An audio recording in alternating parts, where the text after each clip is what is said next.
जय हिंद दोस्तों, वेलकम है आप सभी का आपके अपने यूट्यूब चैनल इसके फायर एंड सेफ्टी में। दोस्तों, क्वेश्चन आंसर या प्रश्न उत्तर के इस कड़ी में आज ये दूसरा भाग है जिसमें हम लोग हौज के बारे में क्वेश्चन आंसर पे डिस्कशन करेंगे। तो दोस्तों, सबसे पहला प्रश्न है, हौज किसे कहते हैं? नदी, तालाब अथवा फायर हाइडेंट से आग के स्थान तक आग बुझाने के लिए पानी पहुंचाने के लिए जिन किरमिच के पाइपों का प्रयोग किया जाता है उन्हें हौज पाइप कहते हैं। हौज पाइप कितने प्रकार के होते हैं?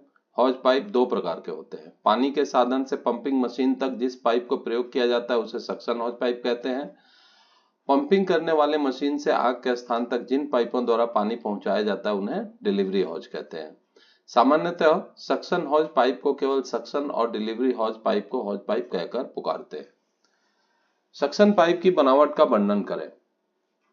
तो इसका उत्तर है, यह रबड़ और कैनवास की मदद से गोल पाइप बनाया जाता है। पाइप के दीवारों को मजबूत बनाए रखने के लिए उसके अंदर स्टील का कुंडलीकार तार इस प्रकार डाला जाता है कि पाइप में पानी के लिए मार्ग कम न हो तथा अंदर की सतह चिकनी भी बनी रहे।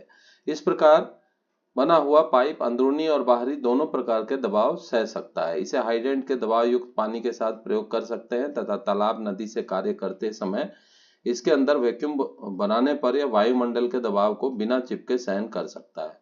सामान्यतः ये 8 से 10 फीट 2.3 से 3 मीटर यानी कि 2.3 मीटर से 3 मीटर लंबे, 3 इंच या 4 इंच और 5.1/2 इंच यानी कि 5.25 इंच यानी कि 75, 100 और 140 मीटर व्यास के हुआ करते हैं। इनके दोनों सिरों पर गन, देखिए अभी ये दूसरा पेज में चला गया, पेज को तो लाना पड़ेगा, है ना।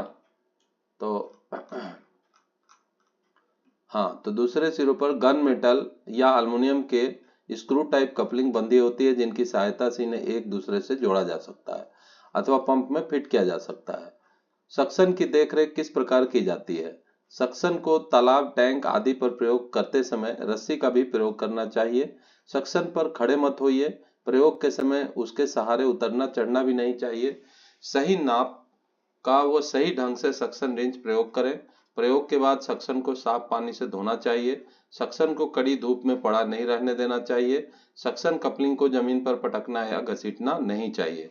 सक्शन के अंदरूनी भाग कपलिंग की चूड़ियों और कपलिंग वाशर की जांच करनी चाहिए कि क्षतिग्रस्त तो नहीं हो गए। कपलिंग के नट की चूड़ियों पर हल्का ग्रीस चुपड़ देना चाहिए तथा नंबर 8 सक्शन के वाशर चेक करते रहना चाहिए। कट फट या खो तो नहीं गए, आवश्यक हो तो बदल डालिए। ठीक, चलिए अगला प्रश्न है, डिलीवरी हौज कितने प्रकार के होते हैं? डिलीवरी हौज दो प्रकार के होते हैं, साधारण कैनवास हौज, रबड़ लाइन हौज। ठीक है, चलिए नेक्स्ट प्रश्न, कैनवास हौज कौन कौन से पदार्थों से बनाए जाते हैं?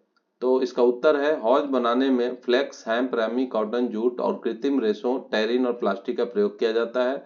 सामान्यतः हौज फ्लेक्स द्वारा बनाए जाते हैं। रबड़ लाइन हौज कॉटन, नायलॉन व टेरिन द्वारा बनाए जाते हैं। ठीक, चलिए नेक्स्ट अभी हम बात करेंगे क्वेश्चन की। तो अगला क्वेश्चन है, हौज की बनावट के बारे में संक्षिप्त में बताओ। कैनवास हौज की बनावट में धागों के दो सेट होते हैं जो एक दूसरे के समकोण बनाते हैं। लंबाई की दिशा में जाने वाले धागे ताना यानी कि इंग्लिश में बोलते हैं वार्प, और गोलाई में जाने वाले बाना, हिंदी में बोलते हैं भरनी, इंग्लिश में बोलते हैं वेफ्ट कहलाते हैं। सामान्यतः भरनी में एक साथ मोड़े हुए 10 से 24 धागे या प्लाई होते हैं। ताने में 3 से 9 तक धागे होते हैं। ताने के धागों से हौज में टिकाऊपन आता है और भरनी में लगे धागे पानी के दबाव से हौज को फटने से बचाते हैं। नेक्स्ट प्रश्न है, अगला प्रश्न, हौज की बुनाई कितने प्रकार की होती है? उत्तर है, दो प्रकार की होती है, प्लेन और ट्विल। अगला प्रश्न है, रबड़ लाइन हौज से क्या समझते हो? इस प्रकार की हौज कॉटन की बनी होती है और इसमें रबड़ का अस्तर लगा होता है। सर्वप्रथम हौज को सादे हौज की तरह बुना जाता है। इसके अंदर कच्चे रबड़ का ट्यूब डाल दिया जाता है। इस ट्यूब में दबाव युक्त भाप दी जाती है। इसमें रबड़ का अस्तर हौज के अंदर चिपक कर पूरी तरह पक जाता है यानी कि वल्कनाइज हो जाता है। ठीक है, ये वर्ड है वल्कनाइज, ये बहुत इंपॉर्टेंट है ना। तो इस प्रकार रबड़ लाइन हौज तैयार होती है। अगला प्रश्न है, आरआरएल हौज का क्या अर्थ है? तो उत्तर है, एक अच्छे प्रकार की रबड़ लाइन हौज है। इसमें रबड़ के अस्तर को सुदृढ़ बनाने के लिए रबराइज्ड फैब्रिक यानी रबड़ के साथ महीन और मजबूत कपड़े का भी प्रयोग किया जाता है, यानी रीइंफोर्स्ड रबड़ लाइनिंग का प्रयोग किया जाता है। रीइंफोर्स्ड रबड़ लाइन हौज का ही संक्षिप्त नाम RRL हौज है और इसी संक्षिप्त नाम से जानी जाती है। यह साधारण रबड़ लाइन हौज की तुलना में अधिक मजबूत होती है। अगला प्रश्न, अच्छे हौज की क्या विशेषताएं है? तो कम से कम भार हो, लचकदार हो, टिकाऊ हो, कम से कम फ्रिक्शन लॉस हो और कम से कम रिसाव हो, क्षरण प्रतिरोधक से उपचारित हो। अगला प्रश्न, हौज खराब होने के मुख्य कारण क्या है? तो नंबर 1 रगड़ या घिस्टन यानी कि एब्रेजन बोलते हैं। नंबर 2 आकस्मिक झटका या धक्का भी बोलते हैं। और नंबर 3 इंग्लिश में से शॉक कहते हैं, आकस्मिक धक्का को शॉक। नंबर 3 फफूंद यानी कि मिल्ड्यू, ठीक है। नंबर 4 रासायनिक पदार्थों से संपर्क यानी कि केमिकल कांटेक्ट में भी आने से खराब हो जाते हैं, तो बचाना चाहिए इससे। और नंबर 5 रबड़ एसिड, ठीक है। चलिए अभी नेक्स्ट क्वेश्चन है, अब्रेजन से क्या समझते हो, इससे बचाव के उपाय बताइए। तो उत्तर है अब्रेजन का अर्थ होता है हौज का घिस्टन या रगड़ से खराब होना। रगड़ और घिस्टन से बचाने के लिए हौज को एक स्थान से दूसरे स्थान पर ले जाने के लिए हौज को घसीटिए नहीं बल्कि विधिवत उठाकर ले जाइए। हौज को विधिवत फैलाइए, खुरदरी भूमि पर घसीटिए नहीं। ब्रांच के पास काफी हौज छोड़कर रखिए ताकि बिना पूरी लाइन घसीटे ब्रांच को आगे बढ़ाया जा सके। पंप के पास दीवार के कोनों, मुंडेर इत्यादि पर रगड़ से बचाने के लिए टाट या बोरी का टुकड़ा प्रयोग कीजिए। गीले हौज को भी फैलाते समय विधिवत फैलाइए, घसीटिए नहीं। लॉकर में रखे हौजों को चेक कीजिए, लॉकर के नट बोल्ट या दीवार से रगड़ते तो नहीं। चलिए नेक्स्ट क्वेश्चन, हौज को शॉक या झटके से बचाने के लिए क्या सावधानी बरतोगे? हौज को सूखा या गीला, खाली या भरा पटकिए नहीं। नंबर 2 पानी खुलाने से पहले हौज की ऐंठन, गहरे मोड़ आदि निकाल दें। Number 3 pump operator delivery valve धीरे धीरे खोलें, प्रेशर भी धीरे धीरे बढ़ाएं। नंबर 4 ऊंचे भवनों पर ले जाते समय रस्सी का प्रयोग करें ताकि रस्सी पर भार रहे। नंबर 5 चार्ज हौज को ऊंचाई से नीचे न पटकें। नंबर 6 सड़क पर फैले हौज पर से मोटर, लॉरी, ट्रक, बैलगाड़ी आदि न निकलने दें, हौज रैंप का प्रयोग करें। नंबर 7 लपेटे हौज की तह ठीक करने के लिए पैरों से खूंदिए नहीं यानी कि कुचलिए नहीं, ठीक है।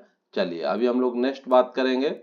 तो अगला प्रश्न होगा, हौज को मिल्ड्यू या फफूंद से बचाने के उपाय बताएं। तो इसका उत्तर है, पहला जो है, हौज को प्रयोग के पश्चात जल्द से जल्द साफ करके पूर्ण रूप से सुखाकर ही रखना चाहिए। दूसरा, गीली या नम हौज गाड़ी या स्टोर में मत रखिए। गाड़ियों में रखे अथवा स्टोर में रखे हौज को समय समय पर हवा लगाते रहें। नंबर 4 स्टोर रूम सूखे और हवादार होने चाहिए।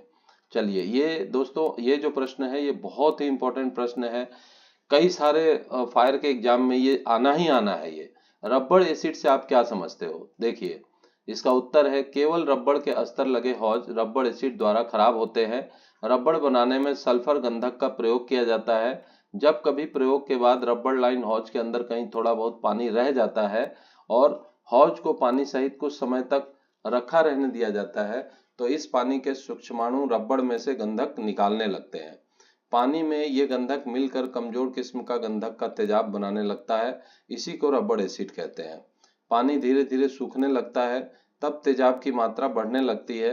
हौज से जब यह तेजाबी पानी बाहर निकलता है और हौज के जैकेट या निकटवर्ती अन्य हौज के संपर्क में आता है, तो हौज इस तेजाबी पानी के प्रभाव से उस स्थान पर कमजोर पड़ जाता है। इस प्रकार से दूषित हौज पर पीले या भूरे धब्बे पड़ जाते हैं। रबड़ एसिड से बचाव के लिए हौज को प्रयोग के पश्चात पूर्ण रूप से खाली करके वह सुखा कर रखना अनिवार्य है, ठीक है। चलिए अगला प्रश्न है, केमिकल कांटेक्ट से हौज खराब होने से बचाने के उपाय बताइए। तो इसका उत्तर है, नंबर 1 हौज को ग्रीस, तेजाब के संपर्क में आने से बचाइए। नंबर 2 तेल संयंत्रों तथा औद्योगिक प्रतिष्ठानों में आग बुझाते समय जहां तक संभव हो तेल जैसे पदार्थों से बचाइए। नंबर 3 चिकनाई से सने हौज को गुनगुने पानी में साबुन और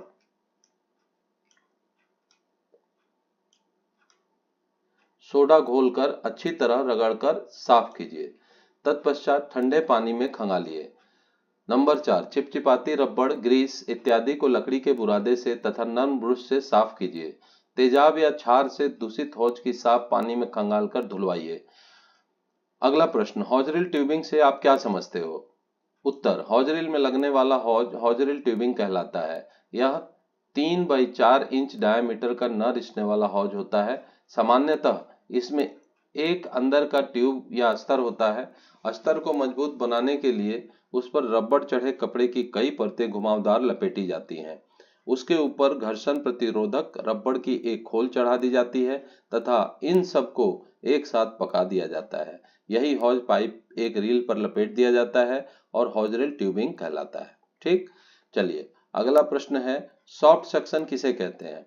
हाइडेंट से कार्य करते समय जब कभी डिलीवरी हॉज के अडेप्टरों की सहायता से सक्शन की भांति प्रयोग किया जाता है तब उसे सॉफ्ट सक्शन कहा जाता है। सॉफ्ट सक्शन की लंबाई 20 से 30 फीट यानी कि 6 से 10 मीटर है, जो पुरानी हौज से ही काटकर बना ली जाती है। इसके निम्न लाभ हैं, यह सस्ती होती है, फैलाने में आसानी होती है, मशीन पर रखना आसान होता है और पंप ऑपरेटर का नियंत्रण सुविधा पूर्वक होता है। ठीक है, चलिए अगला प्रश्न, हौज का स्टैंडर्ड टेस्ट कब और कैसे किया जाता है? प्रत्येक आग पर प्रयोग के पश्चात या साल में एक बार करना चाहिए। टेस्ट करते समय ब्रांच पर ½ इंच यानी कि 12 mm साइज का नोजल प्रयोग करना चाहिए। कैनवास हौज को 100 से 120 पाउंड प्रति वर्ग इंच यानी कि 7 से 8.1 प्रति वर्ग सेंटीमीटर प्रेशर से करना चाहिए। नंबर 3, रबड़ लाइन हौज को 130 से 150 पाउंड प्रति वर्ग इंच 9.1 से 10.5 किलो प्रति वर्ग सेंटीमीटर प्रेशर से। नंबर 4, हौज रील ट्यूबिंग को 120 पाउंड प्रति वर्ग इंच 8.5 किलो प्रति वर्ग सेंटीमीटर प्रेशर से टेस्ट किया जाता है। नंबर 5, प्रेशर धीरे धीरे बढ़ाना चाहिए ताकि हौज तनाव सहन कर सके। नंबर 6, हौज की कपलिंग में वाशर और लग इत्यादि भी देखना चाहिए। लगों में ऑयल केन से तेल डालना चाहिए। चलिए अगला प्रश्न, रबड़ लाइन और कैनवास हौज में क्या अंतर है? ठीक है, अगला प्रश्न देखिए, अच्छा प्रश्न है ये। तो इसका उत्तर है, कैनवास हौज फ्लैक्स की बनी होती है जबकि रबड़ लाइन हौज कॉटन व नायलॉन से बनी होती है। अंदर की ओर रबड़ का अस्तर लगा होता है। ठीक है, कैनवास हौज हल्की होती है, रबड़ लाइन हौज भारी होती है। कैनवास हौज पानी रिसता है जबकि रबड़ लाइन हौज में पानी नहीं रिसता। कैनवास हौज अंदर से खुरदरी होती है, रबड़ लाइन हौज अंदर से चिकनी होती है। कैनवास हौज रबड़ लाइन की अपेक्षा मूल्य में सस्ती होती है जबकि रबड़ लाइन हौज कैनवास हौज की अपेक्षा अधिक मूल्य की होती है। चलिए अगला प्रश्न, हौज में वर्नेटाइजिंग के क्या अर्थ होते हैं? तो हौज को मिल्ड्यू या फफूंद से बचाने के लिए फ्लैक्स के रेशे को जिंक क्लोराइड से उपचारित करते हैं। इससे मिल्ड्यू की संभावना कम हो जाती है तथा नमी और लचीलापन भी आ जाता है। इसी उपचार को वर्नेटाइजिंग कहते हैं।